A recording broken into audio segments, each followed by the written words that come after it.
NoDQ.com. NoDQ.com. NoDQ.com. NoDQ.com. NoDQ.com. NoDQ.com. NoDQ.com. NoDQ.com.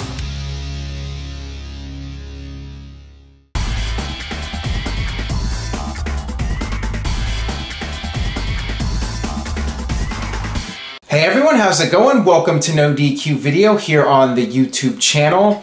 Thank you all for those of you that are continuing to watch the videos. I know there's not a lot of you left. A lot of people are abandoning ship, leaving the road to 1,000. But for those of you either watching on the website or watching this video and at least continuing to subscribe to the channel, thank you guys for that. If you do have a few moments of your time, head over to NoDQ.com right now and watch the full-length video. I got a lot of topics to discuss today. Check it out, NoDQ.com. A link will be in the description box as well. With that being said, let's get down to your questions. First one comes from Ash. Who do you see taking the Universal title from Brock Lesnar other than Roman Reigns? Strowman or even Samoa Joe? My guess is it's going to be Roman Reigns. That is what I would predict at this time. Now, if it was my decision, I would go with Braun Strowman. Braun Strowman is red hot as a heel right now. He has a lot of momentum. It's hard to say heel because he gets babyface reactions, but fans are taking Braun Strowman seriously as a monster. WWE, for all the mistakes they make, when it comes to Braun Strowman, they've been doing it right for the most part. There were a few issues that I had earlier this year, like Strowman backing away from The Undertaker. Quite frankly, I think Strowman should have beat The Undertaker at WrestleMania, but it is what it is. WWE is pushing Roman Reigns, but with Strowman right now and his momentum, I would be totally fine with Strowman beating Brock Lesnar and Strowman getting taken to that next level by beating Brock Lesnar. The other guy I would like to see is Samoa Joe. If Brock Lesnar stayed champion for another year, I'd love to see Joe beat Lesnar at next year's WrestleMania and send Lesnar packing. So either Strowman or Joe would be great in my opinion, but realistically, if I had to put money down on it, I would say Roman Reigns beats Brock Lesnar for the Universal title. Will it happen at SummerSlam or will it happen at next year's WrestleMania? That remains to be seen, but I think it will be Reigns getting the win over Brock Lesnar for the Universal title sometime over the next year. This one comes from Samish. Hey Aaron, do you think Sami Zayn would ever be a world champion or will he be lost in the shuffle like many other talented wrestlers?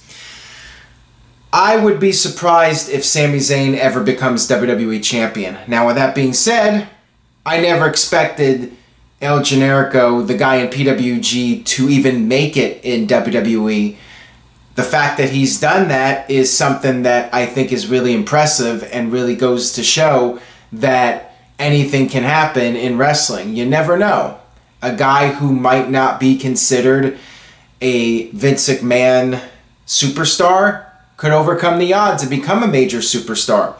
Anything's possible, but I think it will come down to timing and being in the right place at the right time. Sometimes, no matter how talented you are, politics play a role, and just being in the right place also plays a role. And I think in Sami Zayn's case, he's going to need all of those different factors to work out in his favor if he's ever going to be the world champion.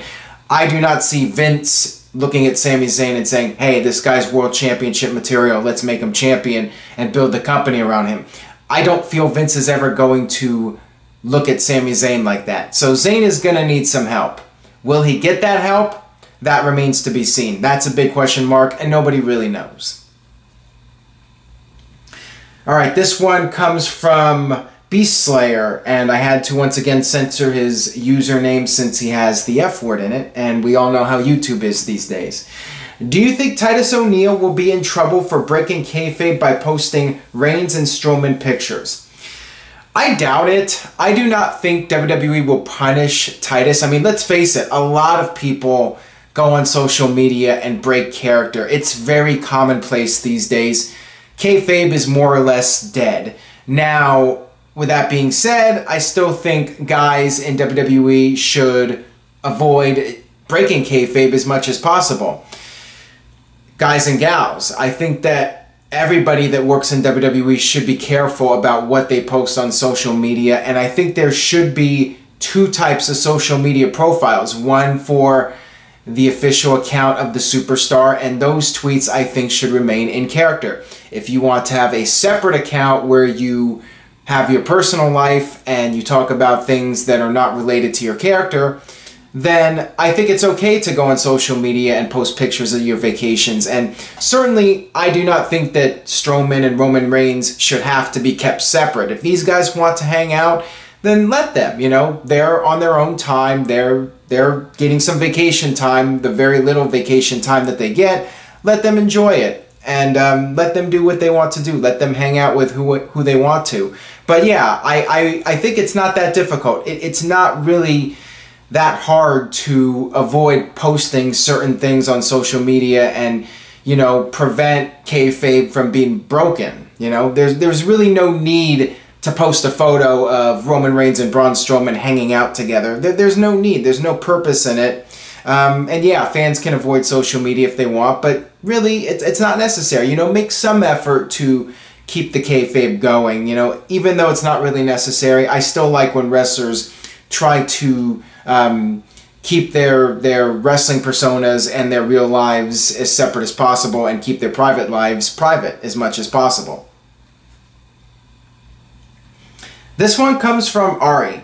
What gimmick was the worst or best? The 24/7 rule, championship scramble, or on a pole match? Thanks, an awesome show.